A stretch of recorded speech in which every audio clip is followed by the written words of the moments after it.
Tell you what, nothing makes racist white people more pissed off than me, a white person, trying to educate about racism and trying to educate about what white privilege is and all these things.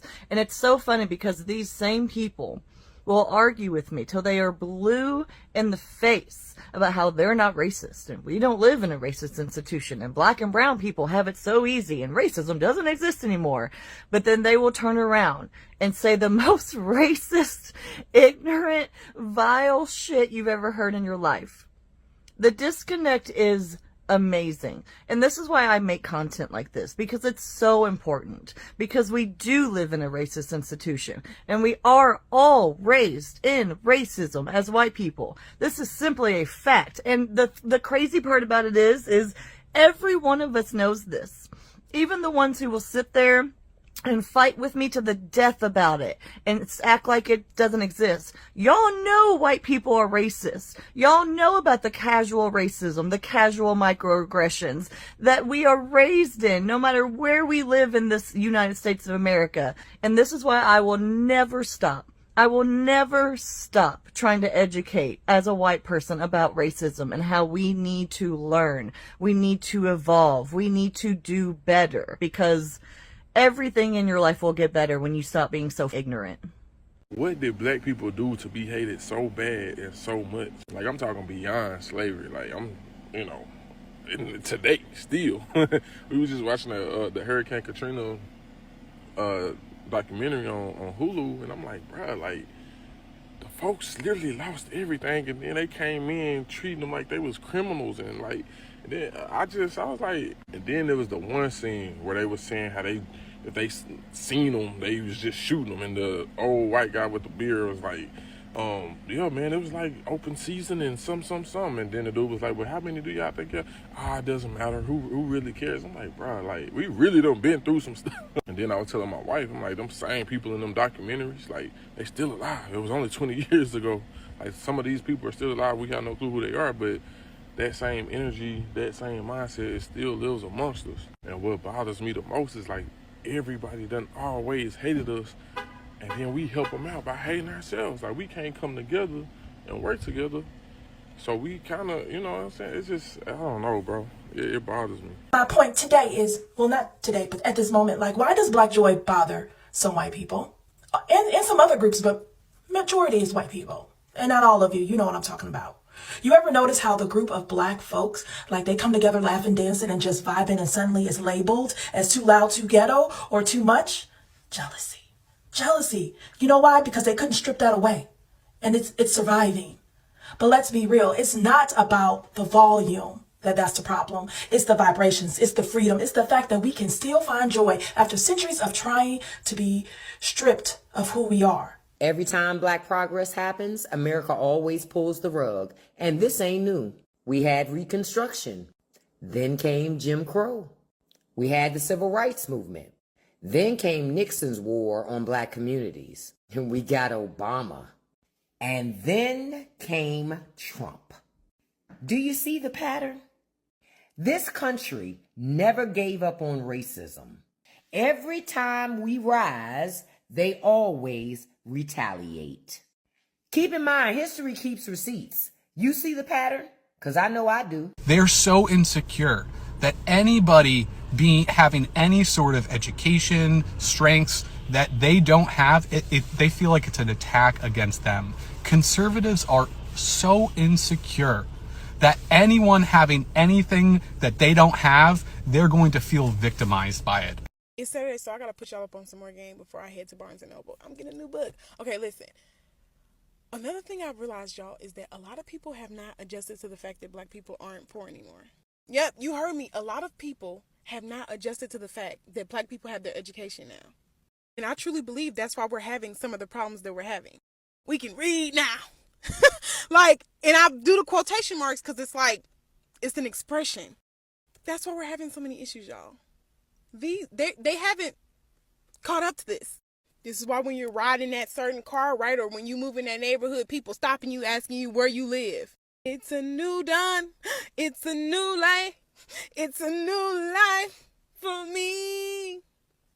So y'all, when y'all are in certain spaces, carry that information with you into the world. That a lot of people still think black people are like super poor here. Hi guys, my name is Esther Daniel and you're welcome back to the channel. So black people don't have to do anything for hate to find us. The proof is in America's history. Black folks can be struggling, surviving, or even just laughing and enjoying life, and somehow that becomes a problem.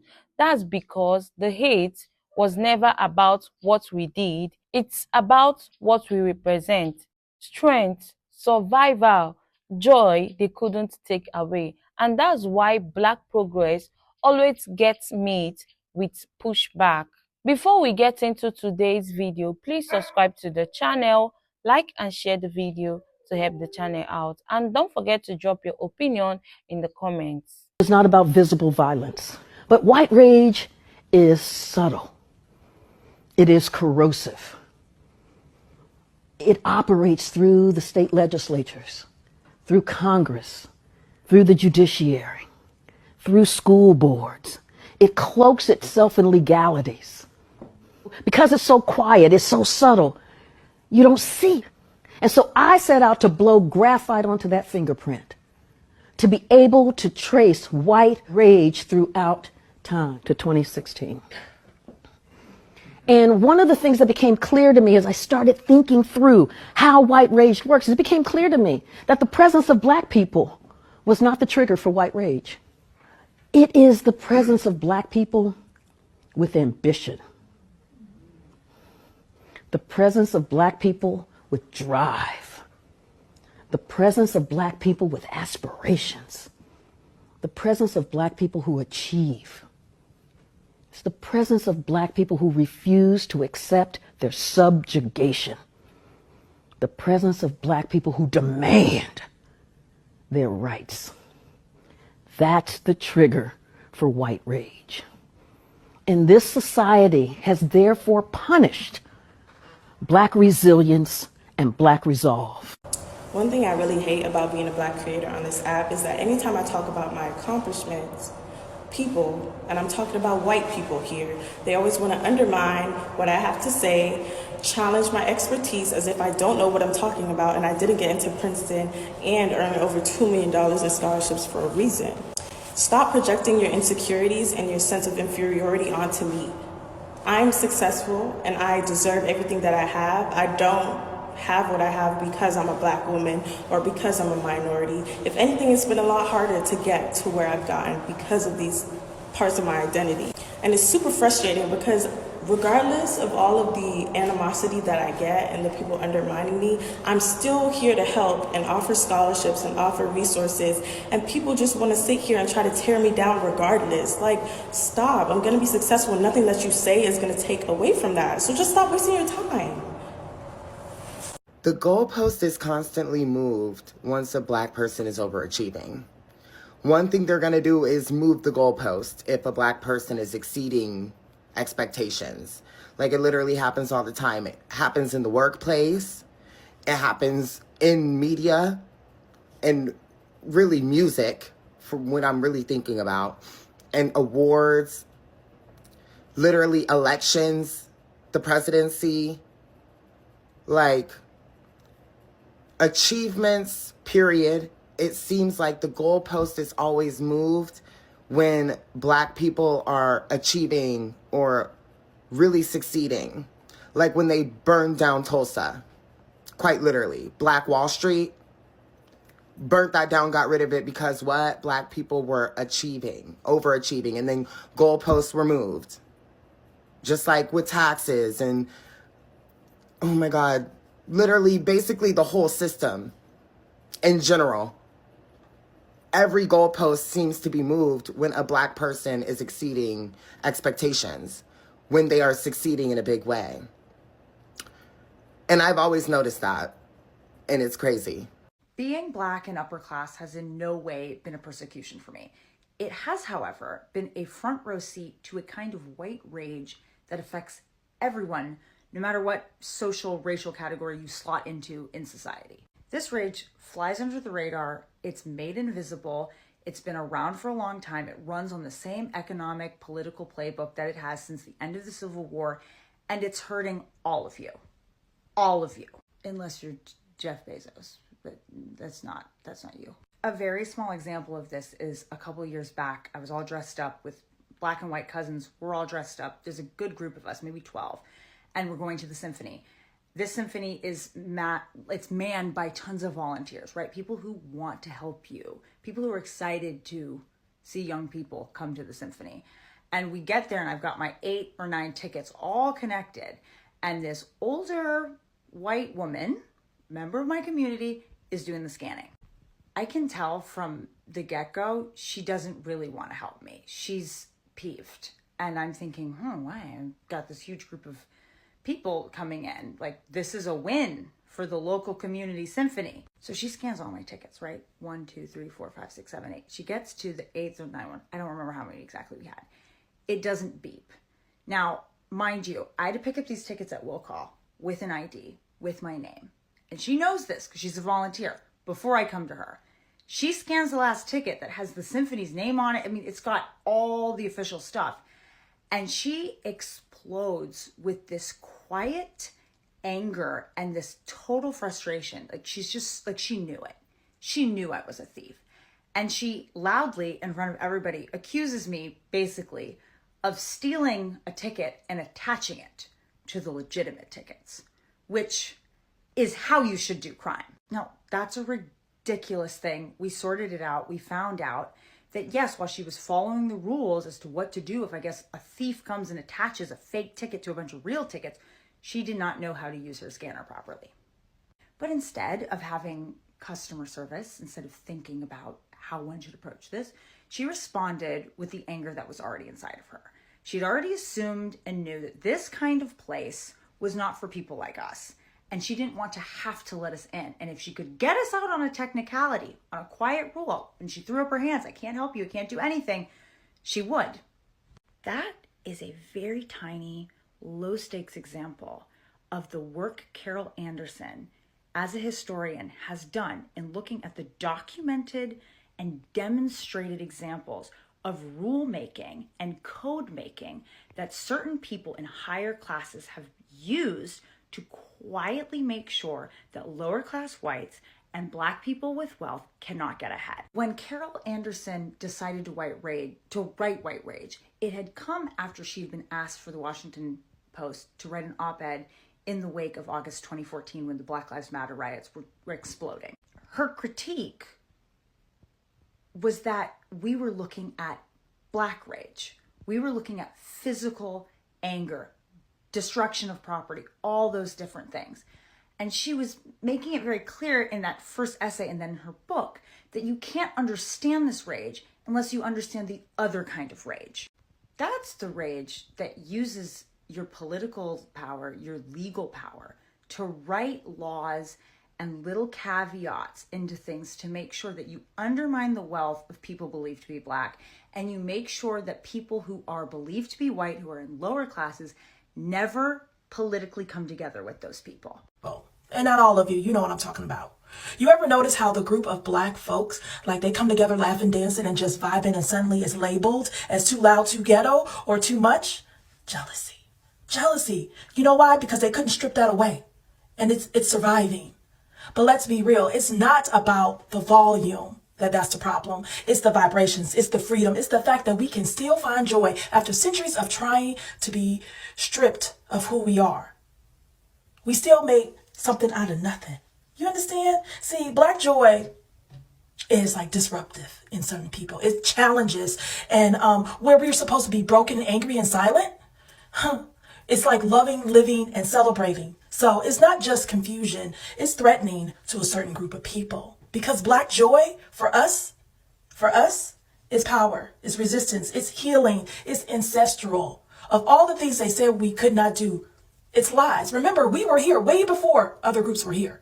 And now our happiness is not a performance. It's reclaiming who we said we always were. So the next time somebody looks uncomfortable with your Black joy, remember that you're not the problem. They're just uncomfortable. and can't believe that after all this time, we are still celebrating who we are and who we are meant to be and who we are growing to be. So tell me, have you ever felt like your joy made somebody else uncomfortable? Let's talk about it, y'all. To me, I don't give a flying fuck who feels uncomfortable. This is my life, my body, and if you feel uncomfortable, move the fuck away. Right? Because where I was for Black Bike Weekend, we were on the side, I'm not gonna say the grown folk side, but we like our peace. So of course, it was a mix of black and white people. Like, we all around each other. We all talking to each other. You think anybody grabbed a purse because they see bikers in leather? No, they're used to it. They're talking, they're waving, they're like, oh, let me tell me about your bike, blah, blah, blah, blah, blah. These are people talking, not afraid and not jealous. There are some, but we didn't cross any this weekend. Okay? But have y'all ever experienced that? Like, you having joy, you having celebration, especially with all the graduates. Did you see those comments talking about black fatigue in the comments of Black joy celebrating the college? See, the point that I'm trying to get at is no one who doesn't, how can I say this? If you black, you understand. It comes naturally, and it doesn't matter what state you from. We all have a common denominator of celebrating our blackness, and people can't stand that. People can't stand that. And I'm not just talking about in America. If we go somewhere else, Black joy is celebrated different ways, but we still have that common denominator of celebrating of what we achieve regardless of the fact. Okay, let me get off my soapbox. The reason that they're not comfortable with you making more money than them in financial domination is because that threatens the delusions in their mind of superiority that they've had for years. That narcissistic complex that says they shit don't stink. They have no consequences for their actions. You becoming rich, you becoming self-sufficient, you becoming wealthy through something like financial domination in the sex industry as a black girl, as in an industry that was made to sexualize you, to dehumanize you, to humiliate you, that challenges their stereotypes. That challenges their beliefs. So when you start doing it, they start to tear you down. They start to send people your way so that you're thrown off your path. They try to destiny swap with you. But baby, how you going to destiny swap with the chosen one? How you going to destiny swap with an indigenous person? Some of y'all don't really know why life be kicking your motherfucking ass. And it's because, baby, you are tasting your whole bloodline worth of consequences for them actions. So, keep your foot on their motherfucking neck. Don't come off the motherfucking gas for nothing. Charge top dollar. Be the most expensive bitch in your fucking hood. Be the most expensive bitch in your fucking niche. Because, baby, you got these bitches shook. So here is the thing. For centuries, black communities have had less funding, less access, less support from the system. Yet, time and time again, they build, they create, they hustle, and they still find a way to shine. And instead of celebrating that resilience, some white folks take it as a personal attack. Why? Because deep down, it shakes the lie that the system has always told, that success only belongs to them. When they see black people doing more with less, it exposes the truth. Maybe privilege is what's been carrying them all along. You'll notice the pattern. Anytime black folks rise up, whether it's in businesses, culture, sports, or politics, there is backlash. They get angry, they get bitter, and they start trying to tear it down. That's what we call white rage. It's not just anger at losing power, it's anger at watching people win without their permission. And that's what this video is really showing. A lot of people online are saying, why are they mad? Nobody is stopping them from striving. But the truth is, they can't stand the idea of black excellency existing outside of their control. This is why you see constant criticism, double standards, and even laws targeting progress in black communities. because the system was never built for equality. It wasn't built to keep things one-sided. And when that flips, even just a little, some people lose their minds. So let me say this isn't about who works harder. It's not about who deserves what. It's about the fact that Black people have been forced to build strength out of struggle. And that strength is powerful. It's intimidating, and that's why we see the rage. But here is the truth. No amount of jealousy, no amount of hate can stop a community that refuses to be broken. Black people have been proving that for generations. Anyway, guys, these are just my opinion, and I would like to hear your thoughts in the comments. Don't forget to subscribe to the channel, like and share the video to help the channel out. See you in the next one. Bye.